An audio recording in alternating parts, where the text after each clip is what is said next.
know that you didn't get the graduation that you wanted, maybe the celebrations that you wanted, but unfortunately, it doesn't stop trying to go get a job. And it's going to be a tough time in this economy. So I was lucky enough to speak with Meghan Rothschild, who is the president and CEO of Chick Media. And she's giving some tips about what can set you apart from other people while applying for jobs. Now's a really good time to make sure that your digital presence is strong because that's really where everybody is right now. Everybody's looking online. There's not a lot of people who, there's not a lot of opportunity to be outside the house. So, first and foremost, I always say to recent grads or people who are applying for college, make sure that you have cleaned up all of your personal social media accounts. And what I mean by that is if you have anything on there that might be considered maybe a little wild or somewhat offensive, it's really important to delete some of those posts and make sure that you are representing yourself in a professional capacity or a way you would want to be viewed if you were, if an employer pulled up your Instagram account, what's on there? Would you feel comfortable with everything that's on there? Okay, and what about the people that say, well, my stuff's private, no one can see it? Yeah, I always love that. So let me tell you something. Even though your social media accounts might be private, someone can find a way in. someone knows someone who has a niece who knows you, right? So there's always an opportunity, there's always a way that someone can get in. And I'm not implying that employers are becoming detectives and that they're aggressively searching, but they're going to give you a Google search. They're going to look what's out there. And that's another thing. Even if your social media is really clean and great, what happens when you Google your own name? Is everything that's coming up really applicable in a professional representation? Did you get into some trouble a few years back and there's some news articles published? You might want to be able to speak to that in a job interview if that's the case. No, that's really great advice.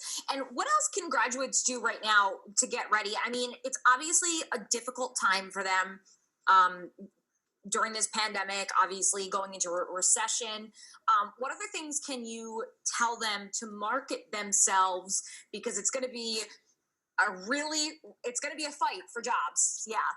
Yeah, it's going to be very competitive. So I would say that social media, we often think of it as a personal tool, but LinkedIn is a fantastic professional social media. So right now, while you have the time, make sure your LinkedIn profile is really up to par.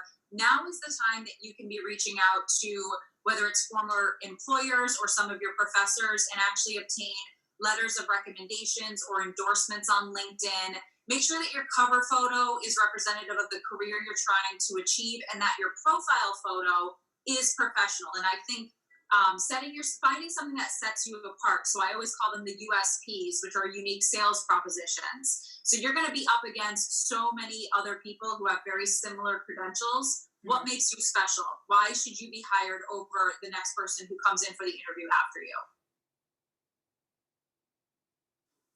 And, it's something that I always say to interns who have come through the doors, and that I've kind of learned over the years. It's like, try to make business cards if you can, and maybe that's something that you could physically maybe drop off in the mail to people and just anything to really set you apart. Connect with people on LinkedIn. She was mentioning it too. Yeah, connecting is a huge, huge part of it. I know that when I graduated college, I just stayed in touch with people, stayed in touch with, mentors, people that maybe I wanted to work for one day. And I mean, if you can see yourself in somebody else, try to just follow that person, try to emulate them the best as possible. Totally. I mean, and you can even reach out to strangers. I've done that too on LinkedIn and just said, hey, can you talk to me a little bit about what it is that you're doing? And you just never know where the connections can go. That's the point. Absolutely. Absolutely. And if there are any graduates out there that want to get some tips from Meghan, you can do that. You can find her at chickmedia.us, or you can also follow her on Instagram. She's very active there.